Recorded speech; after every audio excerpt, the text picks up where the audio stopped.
దేవుడు అంటే ఏమిటి? దేవుడు ఉన్నాడనే వాళ్ళు నాస్తికులు అంటారు, దేవుడు లేడని అనే వాళ్ళని నాస్తికులు అంటారు. దేవుడు అంటే ఏంటో నిర్వచనం ఆస్తికులే ఇచ్చారు, నాస్తికులు ఇవ్వాల.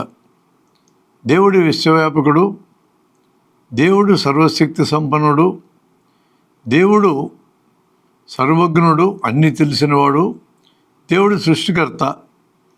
ఈ 4 లక్షణాలు కలిగినటువంటి ఒక ఎంటిటీని దేవుడు అంటారని ఆస్తికులు చెప్పారు. దేవుడు విశ్వవ్యాపకుడు అయితే ఈ విశ్వమంతా దేవుడు ఉన్నాడని అర్థం.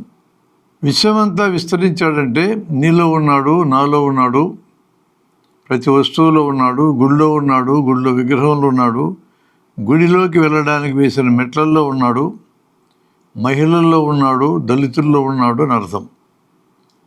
మరి దళితుల్లో దేవుడు ఉన్నాడు, మహిళల్లో దేవుడు ఉన్నాడు అనేది మనం స్వీకరిస్తే మహిళల్ని దళితులను గుడిలోకి ఎందుకు రానియం? దేవుడి దగ్గరికి పోతున్నాడు, వచ్చిన ఇబ్బంది ఏంటి అని మనల్ని ప్రశ్నించుకోవద్దా?